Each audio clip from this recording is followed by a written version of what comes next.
성가대의 찬양은 드리는 찬양의 시간은 짧지만 준비하고 기도로 또 연습하는 시간도 깁니다.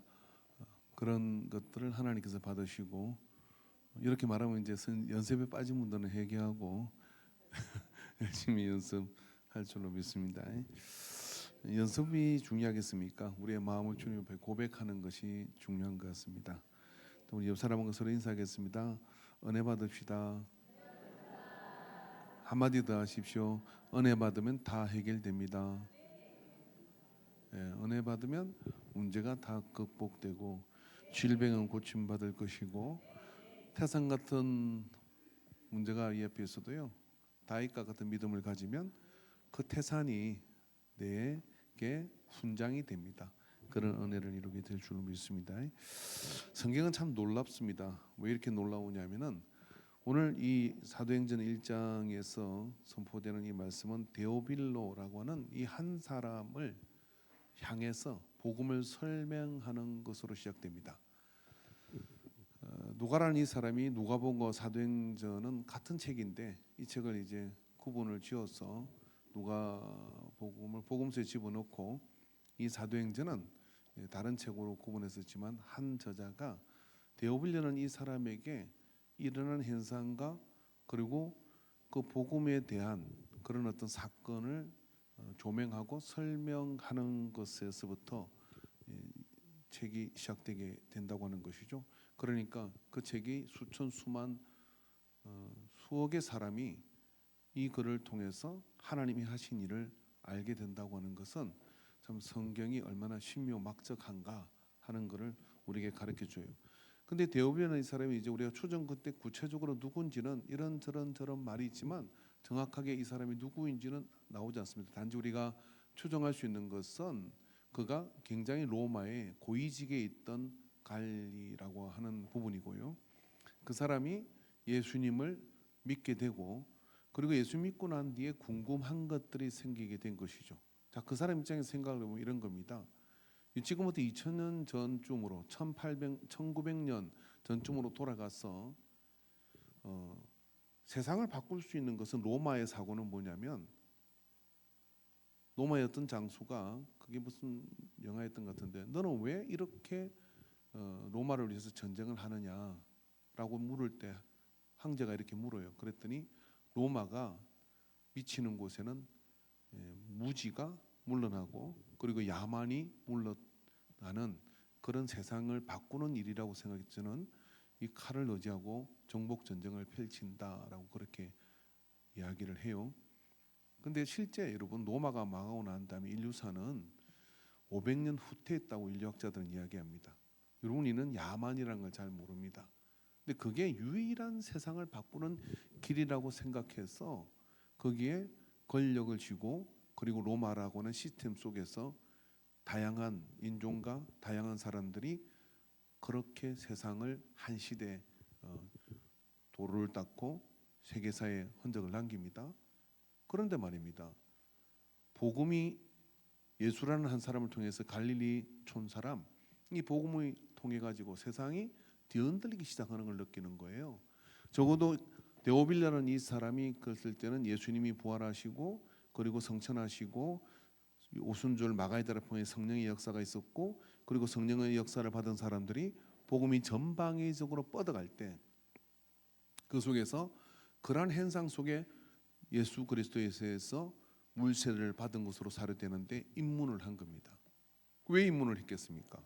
세상을 바꾸는 길이 무력과 그리고 세상을 바꾸는 일이 강력한 힘만이 세상을 바꾼다고 생각하는데 비폭력 무저항을 통해 가지고 이렇게 사람들의 세계관과 생각과 이런 것들을 뒤흔들기 시작하더니 로마의 저변에도 그와 같은 영향이 미치기 시작하는 걸 보고 도대체 이게 무슨 일이 일어난 것인가 하는 지적 관심과 그리고 정치적 관심이 다 합쳐져서 이제 묻기 시작하게 됐다고 하는 거예요. 물을 만하죠. 그렇지 않겠습니까? 지금도 역시 마찬가지 아닙니까? 세계 패권은 힘에 의해서 좌우됩니다. 근데 이 무력과 물리적 힘이 아닌 다른 것으로 세상을 지금까지도 흔들고 있는 것이 예수 그리스도의 복음이에요. 도대체 어떤 일이 이렇게 일어날 수 있는가 하는 관심을 가지게 됐고, 그것을 누가에게 묻고 누가는 그것을 친절하게 데오빌로라는 이 사람에게 그를 통하여 설명을 하기 시작합니다. 그래서 누가복음서에서 구약에 되어진 이야기를 요만큼 이야기하고요. 그다음에 예수님께서 오신 말씀들을 이렇게 낱낱이 정밀하게 찾아가면서 입증을 하면서 설명을 합니다. 그리고 이제 사도행전 1장에 와서 사도행전 1장을 통해서 성령이 하신 일을 설명을 하게 되는 것이죠. 그러나 데오빌레의 관점에서 보면 여기 어떤 폭탄이 터졌고 그 폭탄이 파급적인 그런 어떤 영향을 행사해 버렸어요. 그러고 난 뒤에 저 폭탄이 어떻게 저렇게 터지게 되었을까? 그리고 저것이 왜 사람들을 저렇게 바꾸고 변화시키는 일이 있을까 하고 사건을 중심으로 해서 전 이야기를 추적을 한 것이죠. 그게 누가복음서의 설명서입니다. 그러니까 정작 이 데오빌라라는 사람과 그리고 교회가 오순절 마가의 다락방을 통하여 성령을 받고 시작된 이 사건이 가장 궁금한 것이죠. 그러니까 이게 알고 싶은데 이걸 알기 위해서는 구약도 그리고 예수님 하신 말씀도 그가 우리에게 무슨 일을 하였는지를 알아야, 그리고 그 일이 앞으로 어떻게 되어질 것인가를 알 수가 있는 거잖아요. 그래야 내가 그게 동의하고 따라갈 수 있는 거거든요. 데오빌로의 선택은 틀리지 않았습니다. 2000년이 지난 다음에 역사, 문화, 모든 지형 속에 웬만한 곳에는 교회가 다 들어가 있고 그 교회는 그러한 역사, 인류의 무지를 물러가게 만드는 인류애와 그리고 평화와 이런 것들을 만들어내는 일에 정말 많은 일을 했습니다. 여러분, 우리는 야만이라는 단어를 잘 기억해야 됩니다. 이 야만이라는 단어는 여러분, 우리가 인류가 다양하고 인종이 다양한 게 공통분모라는 게 없는 거예요. 여기서는 죄가 되지만 저기서는 선의가 되는 일들이 있는 것이죠. 예를 들어 인도의 카스트 제도를 한번 보십시오. 날 때부터 똥 치우는 일로 태어난 사람 죽을 때까지 똥 치우는 일을 하고 자식이 또 그 일을 계속해야 되는 게 신의 뜻이래요. 그런 신이 어디 있습니까? 여러분, 조선시대의 양반 제도는 어떻습니까? 이런 말할 수 없는 착취와 이런 것들이 일어나는 거거든요. 그런데 이런 것들을 타파하고 깨가는 것이 성경 말고 어디에 있습니까? 다 신의 이름으로 그리고 운명의 이름으로 그렇게 저질러 왔던 겁니다. 그런데 기독교가 세계의 코드를 끼기 시작하는 순간 그러한 것들이 하나님의 뜻이 아니라는 것을 충돌하기 시작하면서 이만큼이나 우리는 무지로부터 벗어나게 됐다고 저는 말씀을 드릴 수 있습니다. 수많은 논문들과 그런 것들을 입증할 수 있습니다.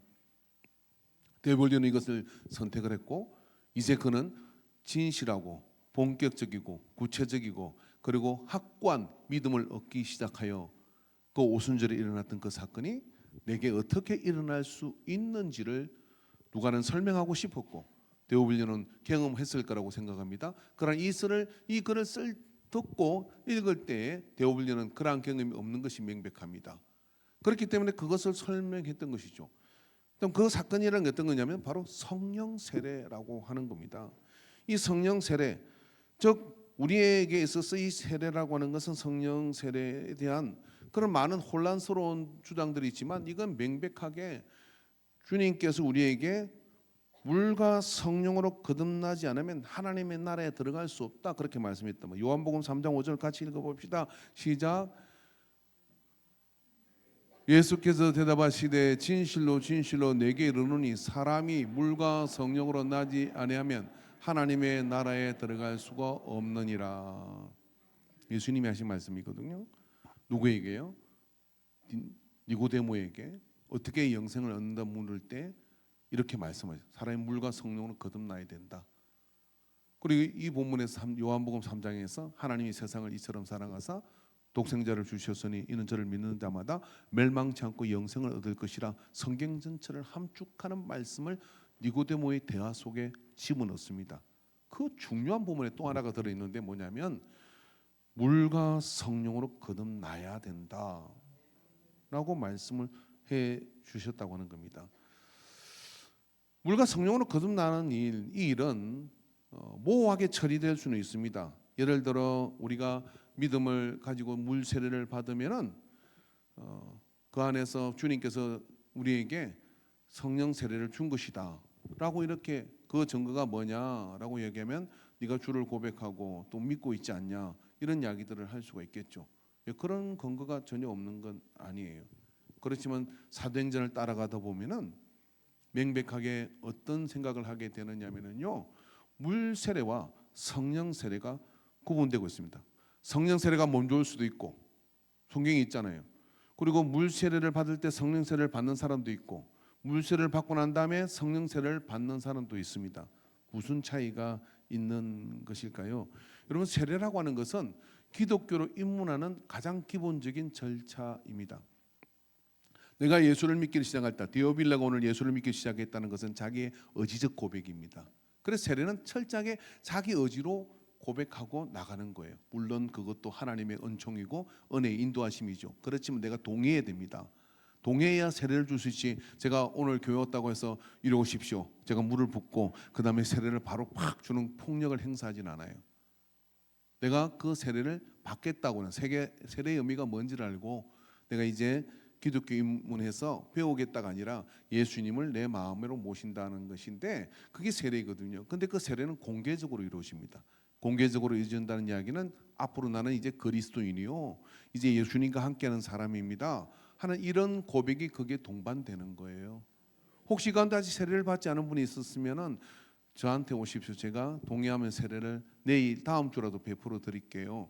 왜냐하면 저는 이 목사가 세례를 가장 많이 준 목사가 천국 가서 가장 칭찬을 받을 거라고 생각을 해요. 그래서 군 세례식 할 때 가면 대박 나는 거예요. 평생에 할 세례를 다 하는데 아직 불러주지를 않아요. 저희 작은아버지가 미국에서 87세이신데 올해도 들어오신대요. 굉장히 몸이 힘들고 그러는데 이제 그 훈목으로 예편을 하고 그렇기 때문에 군 세례식을 할 때 오는 거예요. 오시면은 얼마나 좋아하시고 그렇게 세례 베푸는 것을 좋아하는지 모릅니다. 제가 볼 때는 수지 마세요. 제가 아무리 따라가려고 해도 단번에 세례한 걸 저는 평생에 못 따라가고 있습니다. 근데 이게 세례라는 게 바로 공개적으로 그렇게 고백하는 거거든요. 근데 이 세례라는 거는 그리스 단어 밥티스마에서 유래된 거예요. 이 말은 물로 씻다, 물에 잠기다 하는 이런 뜻입니다. 뭐 들어주시면 되는데 중요한 거는 이게 공적으로 이루어진다는 것이고, 두 번째는 뭐냐면 그리스도의 관계를 확립하는 거예요.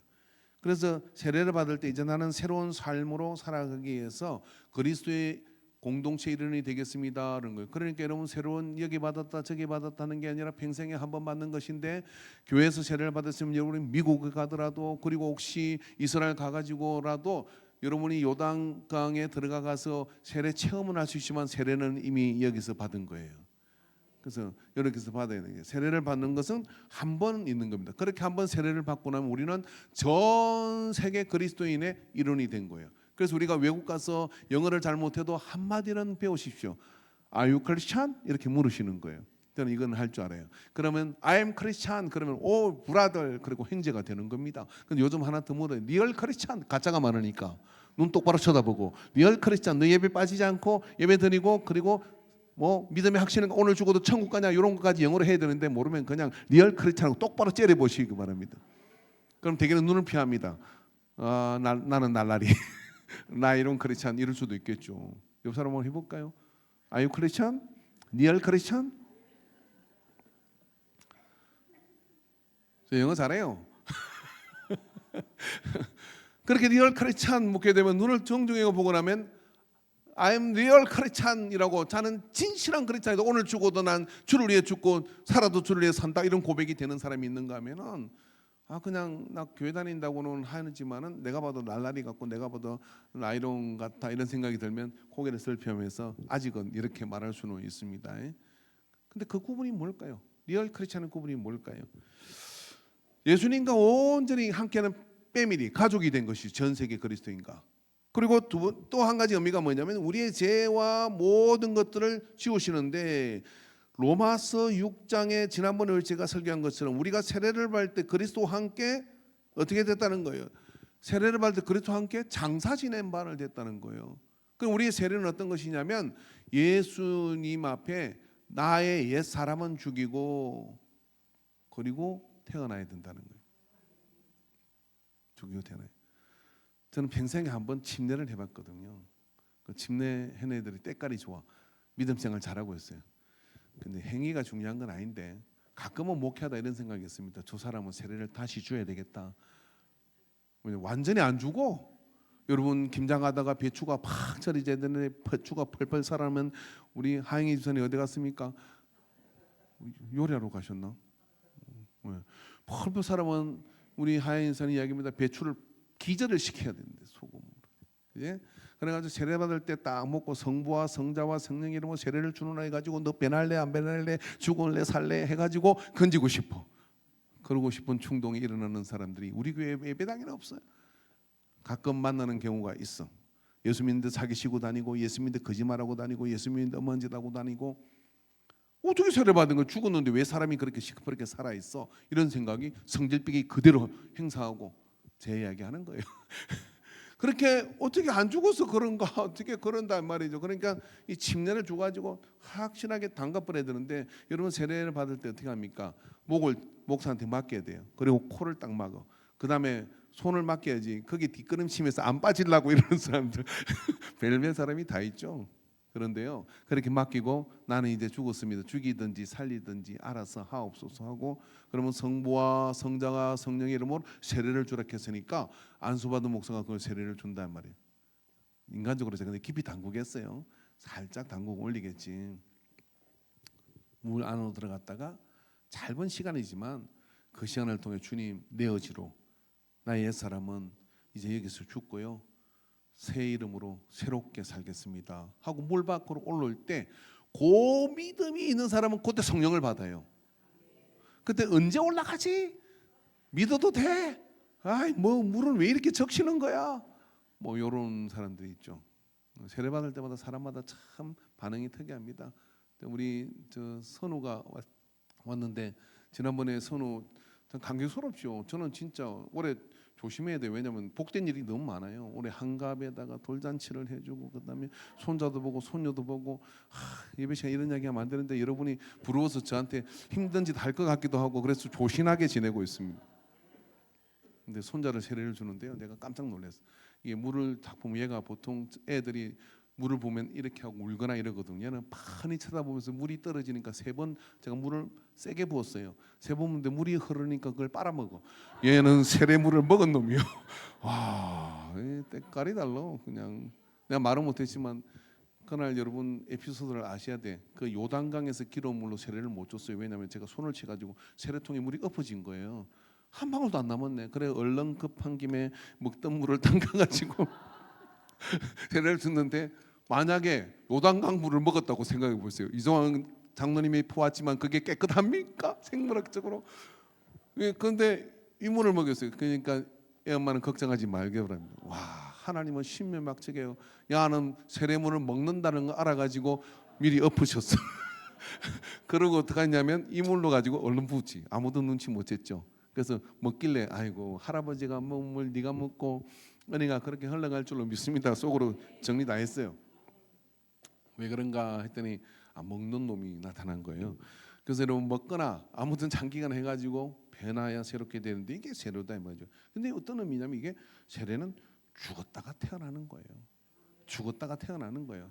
뭔 의지로? 내 의지로. 근데 내 의지로 죽은 건요, 날 지나면 살아나고 날 지나면 살아나고 살아나는 거예요. 그래서 하나님께 2번 죽이는 거예요. 어떻게 죽이냐면 성령으로 죽이는 거예요. 아멘 좀 해보셔. 옆 사람한테 이렇게, 네가 성령으로 한 칼의 배임을 못 받아가지고 아직도 옛사람이 살아난다, 째려보고 하면 싸움 납니다. 그러지 마십시오. 그냥 혼자 말하지 중얼거리셔야 돼요. 그러니까 물 세례는 내 의지로 받는 거라면, 성령 세례는 2개가 비슷한데 뭐냐면 하나님이 나를 덮으시고 하나님의 영으로 채우시는 거예요. 근데 여러분 성령이 임할 때도 똑같습니다. 요한복음 14장 16절에 17절에 예수님께서 이렇게 말씀하셨어요. 내가 아버지께 구하겠으니 그가 또 다른 보혜사를 너희에게 주사 영원토록 너희와 함께 있게 하리니 그는 진리의 영이라 세상은 능히 그를 받지 못하나니 이는 그를 보이지도 못하고 알지도 못함이라 그러나 너희는 그를 아나니 그는 너희와 함께 거하시며 또 너희 속에 계시겠습니다. 그러니까 우리가 물세를 받을 때 우리의 의지를 가지고 원하는 건 뭐냐면 예수님 하나님의 가족이 되는 거예요. 마탱 되신 예수님을 통해 가지고 우리가 자격 없는 우리가 이제 그래서 형제요 자매가 된 관계 속으로 주님과의 동거, 주님과 함께 사는 그 가족으로 들어가는 내 의지의 고백이거든요. 여러분 집에 누가 와가지고 나는 이 집의 가족이 되겠습니다라고 하면 바로 받아줍니까? 웬만하면 받아주겠지. 왜냐면 아무나 오락했으니까. 근데 그래 지금부터 내가 너의 가족이다. 이게 칭의라고 하는 거예요. 내면에서부터 성령께서 오셔가지고 어떻게 하냐면 너는 나의 아들이다, 너는 나의 딸이다 하고 함께 거하신다는 거예요. 성령 세례를 받을 때 그게 명확해지는 거예요. 물로 채워졌다면 이제는 하나님의 영으로 잠겨져 가지고 이제 거기서 이제는 내가 사는 것이 아니요 이쪽에서 시작. 제가 목회하면서 수백 번 이야기한 말씀이 그게 한 절에 안 들어가는. 이제는 내가 사는 것이 아니요 내 안에 아멘 그리스도께서 사신 것이니라. 그죠? 성령이 올 때 그게 확 된다 이 말이에요. 내 인격으로 사는 게 아니라 내 사람이 사는 게 아니라 성령이 내 속에 오시면은 그때부터 그분이 나를 함께 거하시면서 인도하시는 거라는 거예요. 고린도서 6장 11절에 너희 중에 이와 같은 자들이 있더니 주 예수 그리스도의 이름과 우리 하나님의 성령 안에서 씻음과 거룩함과 의롭다 하심을 받았느니라. 씻음과 거룩함과 물로 씻음을 받아가지고 제 모든 그런 흉터와 그 옛사람을 씻어내는 것, 그게 내 의지로 씻는 거예요. 그런데요 성령이 내 속에 오실 때 성령이 우리를 씻어주는 거, 하나님이 씻겨주시는 거예요. 그런 역사가 나타나는 거죠. 저도 주일학교를 다녔습니다. 어린 시절 제 나이 60이 됐는데 주일학교 설교를 들은 것 중에 잊어버리지 않는 설교는 어떤 집사님이 어느 날 주일날 선생님이 아닌데 설교를 강력하게 한마디 했어요. 뭐라고 설교를 했냐면은 여러분 몸이 더러우면 뭘로 씻습니까? 비누로 씻습니다. 마음이 죄를 짓고 더러우면 뭘로 씻습니까? 그랬더니 애들이 아무 대답을 못했어요. 냇가로 가가지고 비누 한 토막을 뚝 깨물어 가지고 삼키면은 속이 깨끗해집니까? 저는 그때부터 비누 한 토막을 깨무는 그 이미지에 잡혀가지고 계속 구역질하고 집에 개가 지약을 먹으면 비누가루를 먹이는 걸 봤거든요. 막 토하더라고요. 아 그럼 토할 건데, 그건 안 되는데.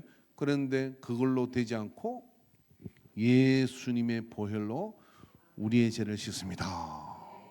그리고 성령을 받으면 우리의 사람이 바뀝니다. 이렇게 설교를 짧게 5분 설교를 했어요. 그러고 설교 끝났어요. 근데 평생에 제가 그 설교를 안 까먹어.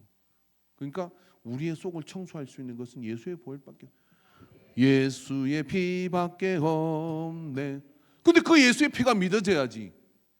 언제 믿어지느냐? 칭이 내가 성령을 받을 때 그분이 나를 씻었다는 걸 믿어지는 거예요. 아무리 좋은 옷을 입히고 아무리 좋은 그런 예복을 입혀놔도요 자기가 언제나 누더기라고 생각하면 똥구덩이 가서 맨날 뒹구는 거예요. 근데 어느 날 내가 너를 존귀하게 불렀다.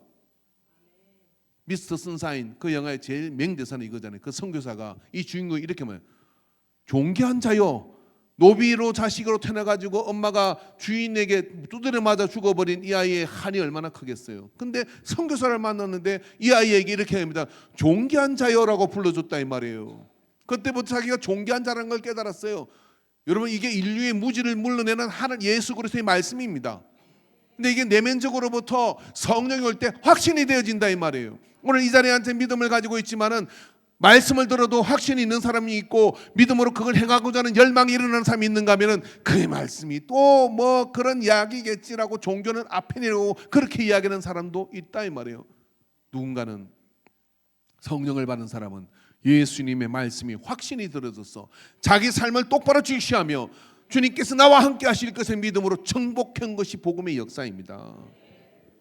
씻으신다는 거예요. 성령께서 우리의 모든 실패와 좌절과 죄와 이런 것들을.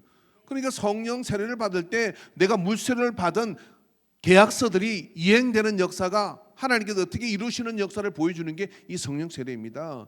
에베소서 6장 17절 구원의 도구와 성령의 검 곧 하나님의 말씀을 가지라. 우리가 전신갑주를 입는데 여기다 성령의 검, 말씀의 검이 같은 말이에요. 같은 말입니다. 같은 말인데 로마서 6장에 이걸 설명을 다 했거든. 우리가 성령을 통하여 살리심을 받는다는 거예요. 예수님의 말씀의 검으로 싹둑 배임을 받아야 돼. 그러고 난 다음에 우리는 죽었다라고 하는데 그때 성령께서 성령의 검으로 살리시는 거예요. 그러니까 성령의 검은 어떤 거냐? 수술하는 검이란 말이죠. 우리를 모든 과거와 옛 사람으로부터 깨끗이 베어가지고 수술해야 되는데 여러분 제일 잘 드는 칼은 수술 메스가 제일 잘 드는 겁니다. 왜 그러냐면 그건 사람 죽이는 칼이 아니라 사람 살리는 칼이니까 어떤 검보다 예리하다 이 말이에요. 상처 없이 그것을 도려내서 우리를 새롭게 살가는 것이 성령의 검이라는 거예요. 그럼 우리가 성령 세례를 받을 때 그런 일이 그 속에서 일어나게 되는 겁니다. 그런 역사가 일어나게 될 때 비로소 고린도후서 3장 17절 18절에 주는 영이시니 주의 영이 계신 곳에는 자유가 있느니라. 같이 읽읍시다. 시작. 주는 영이시니 주의 영이 계신 곳에는 자유가 있느니라. 한번 더 읽으세요. 주는 영이시니 주의 영이 계신 곳에는 자유가 있느니라. 과거에 내가 한 일과 잘못한 것들 때문에 두려움에 더 이상 쫓기지 않아도 되는 거예요. 그분의 영이 내게 올 때에 보라 주님이 내 모든 허물을 덩지로 던지셨다. 그리고 십자가에서 모든 걸 해결하셨다는 믿음이 확고하게 오는 게 됩니다. 근데 물세례만 받고 난 뒤에는요 내가 의지를 가지고 믿는다지만 날고지면 올라오고 날고지면 올라오고 그렇게 가지고 자꾸만 옛사람으로 자꾸만 돌아간다 이 말이죠. 염려와 걱정과 두려움으로.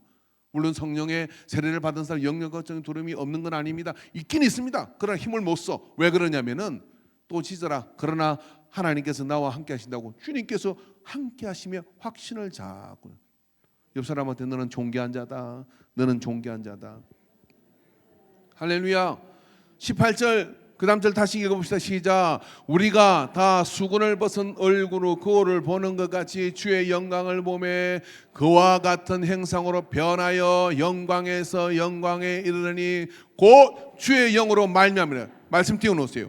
주의 영으로 말미암는다 그랬단 말이에요. 성경은 명확합니다.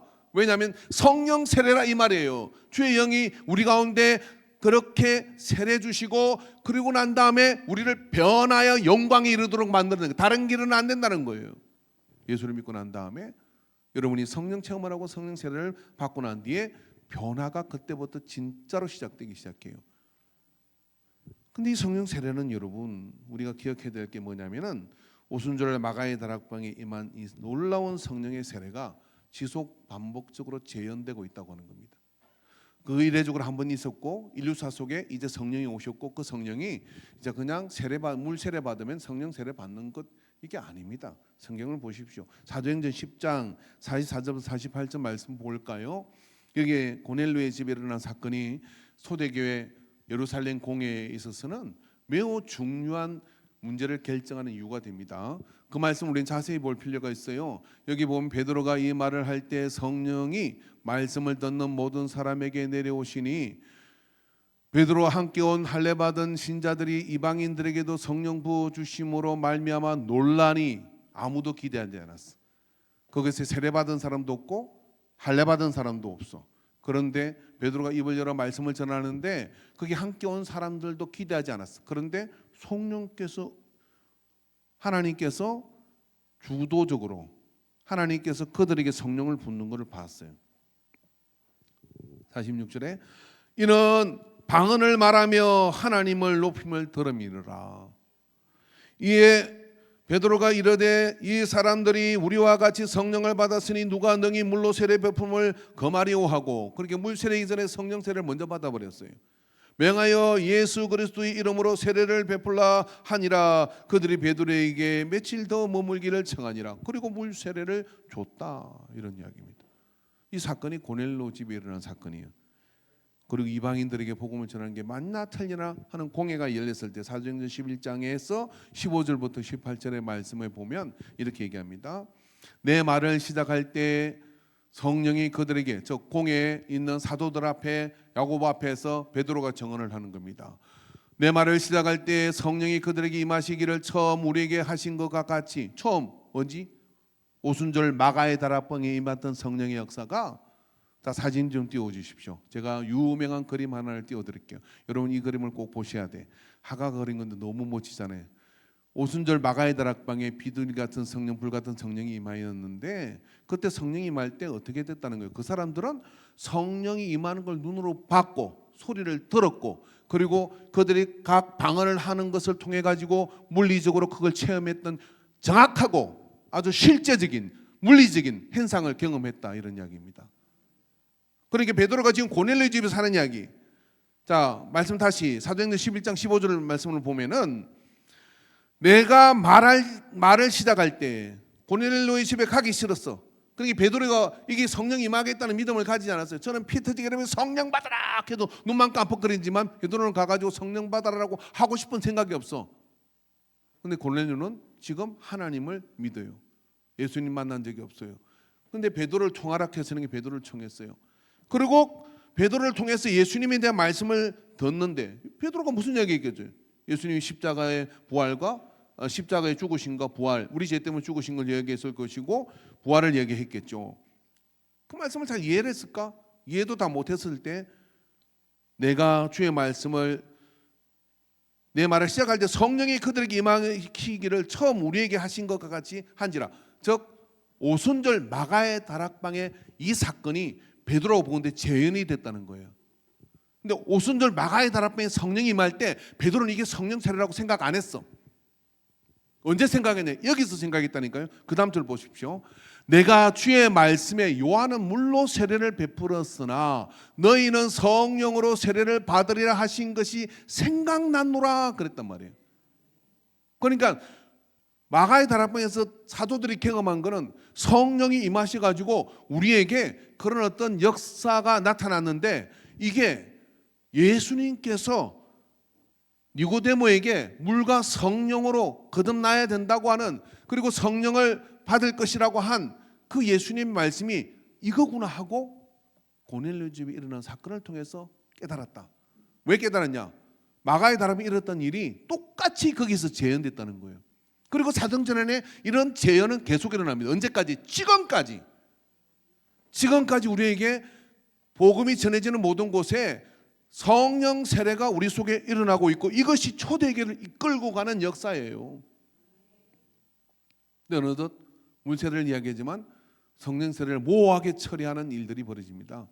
물세례 받았으면 성령도 온 거야, 그렇게 얘기하고 가지만, 그런 것들을 거부한 것이 여러분 오순절 교단이고요. 나사렛 교단은 성결 체험, 이 바로 성령 세례를 기점으로, 그죠? 내면의 속 사람이 변화될 수 있다는 학관 교리를 가진 교단이 바로 이 나사렛 교단이라는 거예요. 성결 교단인 겁니다. 그래서 성결 체험을 했느냐 안 했느냐가 직분을 받는 이유이고 조건이었어요. 근데 지금 그 장정에서 다 빼버렸어요. 문화적 적용 어쩌고 이러면서요. 왜냐하면 성령 받는 사람이 희박해지니까, 그랬다가는 여기 그냥 일할 사람이 없는 거예요. 그러니까 뭐 성령 안 받도 물만 깨지면은 그냥 막 직분 주고 다 하고 다. 근데 성경적이냐 이 말이에요. 성경은 명백하게 이것이 우리가 처음 경험한 것이 고넬료 집에 재현됐고, 그리고 계속해서 이어가다가 오늘 우리에게까지도 초대교회에 일어나게 되는 것이죠. 한국 부흥을 어디서 이야기합니까? 1907년에 창단 장대현 교회 부흥운동을 이야기하잖아요. 그게 무슨 일이 있었습니까? 오순절 마가의 다락방의 사건이 재현된 거예요. 그러므로 한국 교회 안에 교회가 폭발적으로 변화의 바람이 불기 시작한 것이죠. 지금도 여전히 여러분 교회가 힘을 잃는 건 세상이 엇박해서가 아니에요. 교회 자체가 성령 세례를 별로 신경 쓰지 않습니다. 그리고 모호하게 처리합니다. 그것은 여러분 복음의 능력을 낮추는 그러한 일들입니다. 그래서 그렇게 생각났노라 베드로는 그때 깨달았다. 이게 성령 세례구나. 이게 성령 세례구나. 그리고 안수할 때 성령이 임하고 그 사도들 한 것은 뭐냐면 하나님의 성령이 임하여 말씀을 전하고 하나님의 성령이 임하여 그 영혼을 변화시키기 위해서 그 사역에 온전히 몰입하는 게 사도들이 해줄 수 있는 게 아니야. 우리 안에 사모함이 있을 때 성령 세례는 하나님이 주도적으로 하는 거라니까요. 내가 믿음이 있느냐, 안수하는 목사가 믿음이 있느냐 없느냐의 문제가 아니라 내 안에 그 믿음을 가지고 있을 때 이와 같은 물리적 체험이 이 속에 일어납니다. 이제 그렇게 말하면 나는 받은 것 같기도 하고 안 받은 것 같기도 하고. 제가 임상을 해본 결과면 되게 성령 받을 때 보면요, 사람이 독하거나 모질거나 아주 그냥 죄송한데 지랄 맞으면 성령 받을 때도 막 굴러다니고 거품 물고 난리가 나요. 그러니까 여러분 걱정하지, 인격이 다 좋은 분들이니까. 저는 어떻게 받았겠어요? 좀 지랄 맞게 받았지. 근데 여러분 이게 심성이 잘 다듬고 복음으로 잘 다듬는 사람은요 그냥 설적하고 지나가는 거예요. 저는 웨슬리 목사님이 성령을 어떻게 받았냐? 성냥개비 성령을 받았어. 본인이 그렇게 표현했어요. 어떻게 표현했냐면 이 메소디스트로서 신학을 공부하고 목사가 돼가지고 미국 선교를 떠났는데 미국 선교해가지고 실패를 했어. 믿음이 안 생기는. 그래서 그냥 열매가 없어. 그래가 다 천지 가지고 내가 목회를 그만두겠다고 돌아오는 거지. 돌아오다가 배 타고 오다가 누구를 만났냐면 그 배에서 모라비안 교도들이 미국 선교를 갔다가 돌아오는 배를 만났어. 근데 배가 막 이렇게 가는데 파도 속으로 들어갔다가 나왔다가 들어갔다가 나왔다가 이 난리를 치는 거예요. 근데 웨슬리 목사님은 내가 죽으면 지옥 갈까 천국 갈까 이게 걱정이 딱 되는데 그 모라비안 교도들은 말입니다. 원래 예언하고 방언하고 막 그러면 하나님의 인재가 이 사람들 예배는 어떻게 들으냐면 말씀을 읽어놨고 누가 설교자가 오늘 정말 그런 목사 탁 서가지고 오늘은 하나님이 아무 말씀을 하지 않습니다. 고 내려가면 아멘하고 다 헤어져. 침묵이 말씀이야. 그리고 오늘은 말씀하시는 거 2시간을 말씀을 해. 여러분 저는 오늘 생일이기 때문에 사실 설교 시키면 안 돼요. 생일자를 뭐 시키는 거 아니에요. 그리고 또 생일자한테 뭐라 크지도 제가 설교 못해도 목사님 그게 설교라 이런 소리 하지 마세요. 그래 그러는 교단이거든. 근데 그 사람들은 막 풍랑이치는데 그래서 아멘 할렐루야 그러고 막 두려움이 없어. 죽으면 천국에 저 바다가 나를 삼키리야 주님이 풍랑하니까 잠자까지 막 그러는 거야. 그러니까 가서 물었어. 나는 간이 요만했는데 너는 간이 이렇게 크냐? 그랬더니 야 네가 몰라서 그러는데 우리 교회 한번 예배 와봐라 그러는 거야. 그래서 수요 저녁 예배 쪽팔리니까 저녁에 간 거지. 가가지고 더 조용히 요렇게 저 기둥 뒤에 앉은 사람처럼 막 조용히 앉아 있는데 어떤 전자가 어이는 믿음으로 말미암아라 살리라 노마스 말씀을 딱 읽은 거예요. 그때 이 웨슬리 마음속에 나중에 고백하는데 뜨끔하더래. 막꽉 웨슬리 목사님은 지랄 맞지 않다니까요. 원래 인품이 좋아. 그러니까 뜨끔하더래. 이게 뭐지? 왜 가슴이 뜨겁지? 왜 가슴이 뜨겁지? 그러고 구원의 확신이 한 거예요. 어이는 믿음으로 이 말씀을 읽는데 전에 그 말씀을 수천 번을 읽었는데 그날 선포되는 전도자의 그 말이 자기 가슴이 확 뚫을 때 이게 뭐가 다른 게 확 왔단 말이에요. 그리고 그게 뭔가를 조사했던 게 성결교리예요. 그리고 전 세계를 불태우죠. 그다음부터 웨슬리 목사님은 도시를 돌며 복음을 전하면 그쪽에 복음을 들음으로 술집문이 닫히는 거예요. 할렐루야, 할렐루야. 술집문을 닫게 하는 그런 역사들은 그러니까 술꾼들이 술 먹을 데가 없으니까 화가 나잖아요. 웨슬리 목사님 일대기를 보면요 폭도가 돼가지고 야 웨슬리 목사 온다 그러면 돌을 들고 가서 그 집회를 못 하게 하려고 막 달려오는 거예요. 그럼 웨슬리 목사님 꽁지 빠지게 도망가야 될 거 아니에요. 아니요. 죽으면 주의 뜻이고 성령 받고 난 뒤에는 그러는 겁니다. 오늘 이런 아파트 가는데 쫄려가지고 밖에서 야 우리 창피한데 이런 거 하면 그거 안 됩니다. 성령 받은 사람 앞세고 가셔야 돼요. 그게 뭐 구역장 아니라도 뭐 성령 받은 사람이 기도하세요. 그게 영빨이 드나. 우리 기도합시다. 손 딱 잡고 주님 이곳을 우리에게 밥으로 주신 줄로 믿습니다. 저들은 거인입니다. 우리는 그들의 밥입니다. 이러면 안 돼. 메뚜기의 자아상을 가지면 안 된단 말이에요. 그죠? 그런 믿음을 가지고 그러니까 그 무릎을 꿇고 딱 기도하는 거예요. 그러면 폭도들이 와가지고 돌 들고 왔다가 그것을 막 하나님의 은혜를 받아버리는 거예요. 그 중에 수제자가 된 사람이 있고 막 그런 역사들이 막 나타나는 거예요. 그럼 성령 세례를 받은 자들의 불의 역사가 복음을 끌어온 겁니다. 이거 다 입증할 수 있어요. 역사가 다 기록합니다. 여러분이 미국이나 할 때 이렇게 뭐 선교 초기에 그 교회를 가보십시오. 그게 뭐 그런 사진들이 그런 역사들이 다 전시되어 있어요. 그게 여러분 성령의 역사이거든요. 그런 성령의 역사들이 나타나기 시작하고 그것이 재현됨으로 인해 가지고 성령 세례의 역사들이 오늘 복음을 이렇게 만들어 가고 있는 거예요. 제가 어떤 사람을 봤는데 제가 봐도 조금 뭐 그렇게 썩 신실해 보이진 않아. 근데 뭔 설명을 하는 거야. 나는 하나님을 확실하게 믿는데 하나님 확실히 어떻게 믿냐 그러니까 어느 날 목이 아파가지고 그래가지고 방송 설교를 듣다가도 성령을 받은 것 같아. 그러니까 이 성령 받은 거란 건 자기가 모르는 것 같아. 근데 뭘 아느냐면은 목이 한 순간에 나버렸대. 아멘 하시는 분은 나을 줄로 믿습니다. 맨날 병원에다 돈 퍼주지 말고 그냥 목이 없는 것처럼 가벼워지더래. 그러고 난 다음에 일어나는 현상이 뭔지 아십니까? 그 순간 막 나무가 찬양을 하더래. 그리고 하늘이 막 찬양을 하고 막 주변이 막 노래를 하기 시작하고 그거 제가 경험한 거거든. 근데 내가 그분한테 워낙 신실하지 않아가지고 그 성령 받은 거라고 말을 못 하겠더라고. 근데 그리고 본인도 그게 성령 받은 줄을 몰라. 그 다음부터는 뭐냐 타협이 없어. 뭔 타협이 없냐면 믿는 것에 대해서는 타협이 없어. 아직 청아가 덜 되긴 했지만 그러니까 그게 성결 체험을 한 거거든요. 불행하게도 그분은 장로교회를 다니기 때문에 이 성결 체험에 대해서 이해를 잘 못하고 있는 것 같아요. 근데 내가 설명을 굳이 안 해줬어요. 뭐냐면 좀 더 시간이 필요한 것 같아서. 근데 그게 성령 받은 체험이거든요. 여러분 생각해보세요. 그렇게 날라리 같아도 성령 받고 나니까 확고한 믿음이 생겼어요. 옆 사람한테 성령 받고 제대로 된 신앙생활 좀 해라.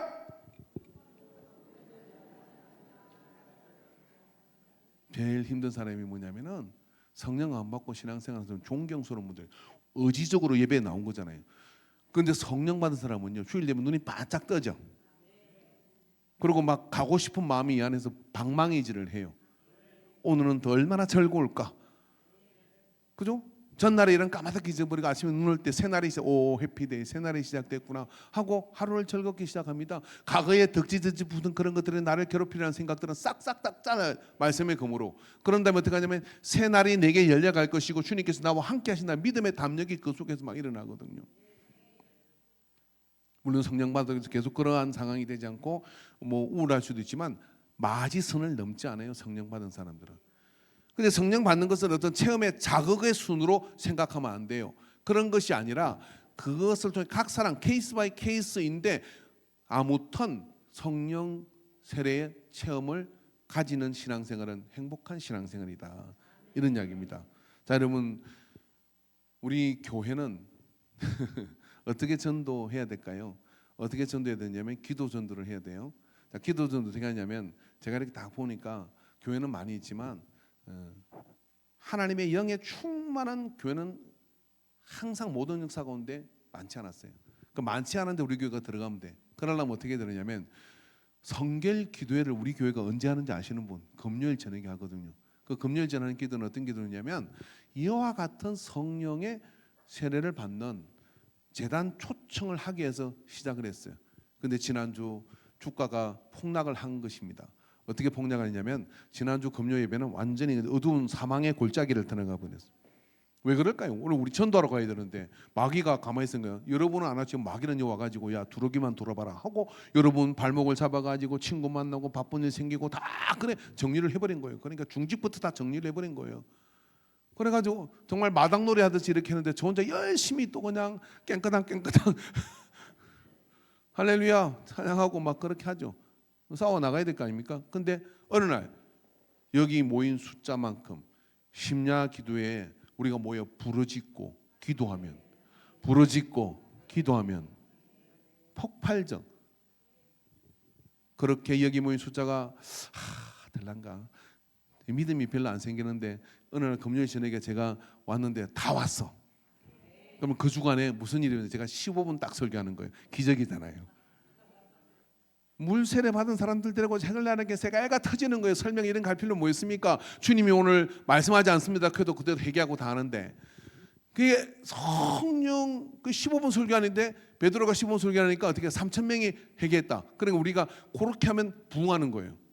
근데 회개했다는 이야기는 어떤 이야기예요?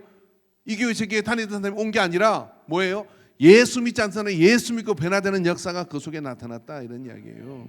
그런 은혜가 일어나기 위해서 금요일 날 여러분 심야기도에 나오는 헌신을 쬐끔 하시기 바랍니다. 할렐루야. 나는 심야기도에 꼭 가가지고 내가 애통하는 마음을 가지고, 애통하는 자가 복이 있다 했으니까 성령 받기를, 내 구역은 성령 받기를 기도한다, 그런 마음을. 심야기도 하는데 구역장이 집에서 TV 보고 앉아 있다가 구역 예배 인도한다는 게 그게 말이 되는 소리냐고요. 그렇잖아요. 심야기도 와가지고 구역원들에서 열심히 눈물로 기도하는 거지, 그죠? 문제가 얼마나 많습니까? 그렇게 기도하면서 그분에게 성령을 주셔가지고 믿음을 주세요, 막 그렇게 기도하고 구역 인도로 가요. 그러면 다 어떻게 되냐면 다 하나님의 은혜에 사랑스러운 사람들이 돼버리는 거예요. 그러니까 여러분 심야기도는 여러분 영상으로 들어오든 어떻게든 꼭 본방사수하시기 바랍니다. 우리 심야기도는 유튜브로 나가지 않습니다. 왜냐하면 제 말이 좀 성령의 감동을 하기 때문에 문제될 발언이 있기 때문에 유튜브로 내버리지 말라 그랬어요. 현장에 와서 우리가 함께 기도하기를 바랍니다. 금요일 저녁 되면 여기 차가 지나다니면서 거기가 복적복적거리고 막 기도를, 저 교회 왜 그러냐, 주일도 아닌데 왜 그러냐 그러잖아요. 아, 저 교회는 기도하러 모인대. 저 교회는 옆 사람한테 너만 잘하면 된다 시작. 저 교회는 기도하러 모인대. 그러면요, 여기 가도 은혜 못 받고 저기 가도 은혜 못 받는 사람 이게 다 옵니다. 영이 살라고. 안 그럴 것 같아요. 우린 길가에서 너무 좋잖아요.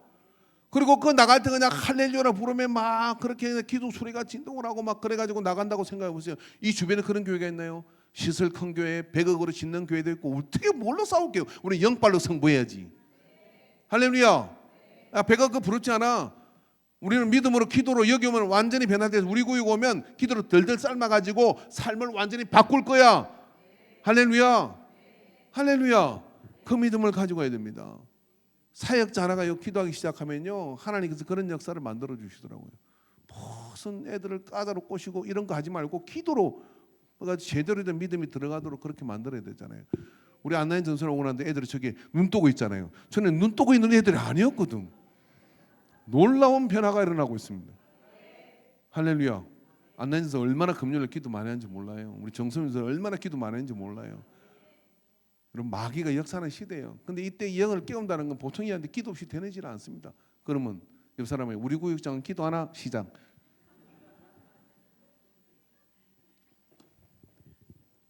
말하는 것만큼 기도를 10배를 해버려야 돼요. 그럼 하나님의 역사가 나타납니다. 할렐루야. 믿으십시오. 만날 때마다 저보고는 목사님 그 목이 쉬면은 목사님 기도해가 목이 쉬 이러는 분이 있고, 목사님 또 내가 노래 불렀어요? 내가 설령 노래를 불렀다 할지라도 기도해가 목이 쉬었다 하면 그 다음부터 기도하겠지. 구역자님 보고는 구역자님의 기도로 제가 힘을 얻어 삽니다. 이렇게 자 옆에 구역자님 앉았거든. 그렇게 하십시오. 시작. 구역자님의 기도로 제가 힘 얻어 삽니다. 시작.